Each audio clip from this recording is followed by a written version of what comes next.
If I was heading for assessment, I'd be hoping for some creativity, that it would look at my whole life, not just keeping me alive. I hope first and foremost that I'll be listened to, that my views will be taken into account, that it will be a collaborative process.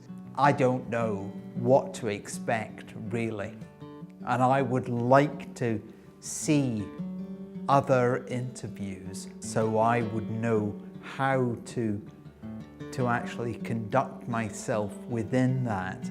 I would hope that the assessor would have enough knowledge to not just go down the medical road. The first time I didn't really know what to expect when I was just a new carer. It might have been better if I'd known a wee bit more about it beforehand. Having a PA now means I get out of the house, I'm able to eat well. Such basic needs means an awful lot to someone like me, to a lot of people. You're stressed when you come into this situation. No one ever actually asked me if I knew anything about it. And so I was a bit stressed at the time. Most importantly, I would hope to quickly build up a rapport with the assessor, because without that, you can't really do an effective assessment, because I don't really want to talk openly to someone who I don't have some level of rapport with. I would hope that the person who's coming in is open-minded, doesn't come in with a preset agenda in any way, is willing to start a dialogue with me as an individual. And I hope that I get a positive outcome and a good result. I would hope that the process of assessment would be quite smooth, so you would have the assessment and then the following stages would be quite clear to you and would happen when you were told they were going to happen. And that they would arrive with my best interests and not a budget at the heart of their thoughts. I hope the new assessor is a genuine person with a real interest in people and not just about budgets. I would hope that the assessor would be open to conversation. I know that they wouldn't get the best out of me if they come in and they give me 10 minutes to give my answers. I would hope for someone friendly, cheery, give you a smile and reassure you that they're here to help you if they possibly can. I kind of hope that they would be thinking about a lot of the stuff that maybe I wouldn't think about.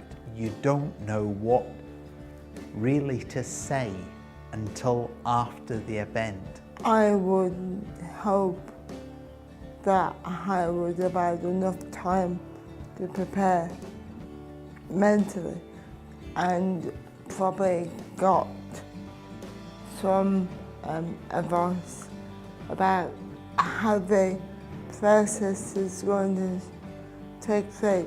I would hope I would have had some information or maybe assurances of how the process would run, so that maybe that would help relieve some anxiety.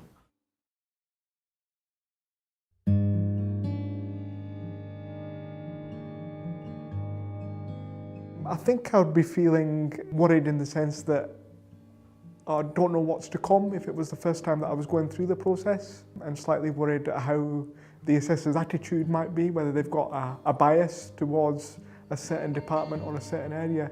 Just things that might be out with my control. If I had an assessment tomorrow, I would be petrified. Seriously, I would. I'd be really uptight. I've been told the next time I'm reassessed, I may lose hours, which would completely dramatise my whole life. I wouldn't have a life anymore. I would feel anxious and apprehensive that I wasn't going to have to repeat myself over and over again. And I'd be anxious that after having gone through the assessment process, that I wouldn't get the result that I wanted. If I was being assessed tomorrow, I'd be really nervous, to be honest. A lot of what you hear at the moment is cuts, cuts, cuts.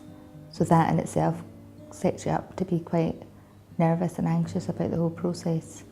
If I was being assessed tomorrow, I would be very anxious and very upset, probably not doing what I would do on a normal day. I would probably spend today in the house trying to prepare for tomorrow. I would have concerns because you always tend to think that when you have something, it's not guaranteed forever. So you have the concern that care may be cut, or that you may no longer qualify, you know, if rules are changed, etc. It does cause concern because you imagine what the girls could lose and how their life would be with that loss. Me, I'd be wetting myself if it was suddenly happening tomorrow, because without a doubt, I need to formulate in my own mind what's going to be said, what's going to be happening in this process. Even the word assessment, it's almost as if, am I sitting an exam? When I think about my next assessment, it's not something you just think about before it happens. It's something you think about every day for the whole year. It's quite a terrifying prospect because you know if they cut your hours through your direct payment, then your life will more or less end. Because I've had a bad experience in the past. My first assessment was great, and then after a spell in hospital, my hours were cut, and really with very, very little discussion, and I really had to push for that. I was in a really difficult position and felt I was really unfairly treated. It will take a long time for that to leave. My experience of the benefit system and how it's tainted my view of things, I am very, very cautious. I would be concerned about not being able to get my needs articulated in a way that made sense to the assessment form. I'd be worried in case they'd be taking something away rather than adding something to it. Perhaps my biggest concern is I don't know nowadays who to trust.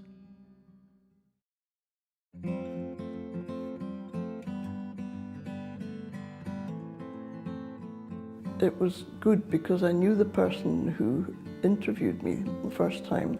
That gave me confidence rather than meeting someone for the first time. The people who were assessing them brought themselves down to the girls' levels, with them both having learning difficulties. They were reluctant to answer questions and they weren't really sure what answers the assessors were looking for. And the assessors quickly sussed this out and they actually started to ask the girls things. You would know more what to expect. You could have time to prepare yourself beforehand. You would have questions which you wanted to ask rather than not knowing what questions you really needed to ask until after it was all over. It'd be nice if you could actually have a conversation with the assessor prior to the actual assessment, so you would have an inkling of what they were, where they were coming from. A much better idea of what it's like, the 24 hours a day, if you're up during the night, all this sort of thing, and the stresses that causes, trying to get respite and so on. That makes a difference once you know a bit about that. When you go all green and not knowing and think, oh, I can cope with this, I'm sure you don't. It's hard if later on you say, no, I'm not coping, I need more help, and now I know what kind of help I need. Because if I go into something blind, then I will forget. You only really get one chance at asking and requesting what you really want and need. If I was heading for an assessment, I would like to think, after all the wording, clever wording, etc., that there would be genuine co-production and it would end in what I want, my outcomes.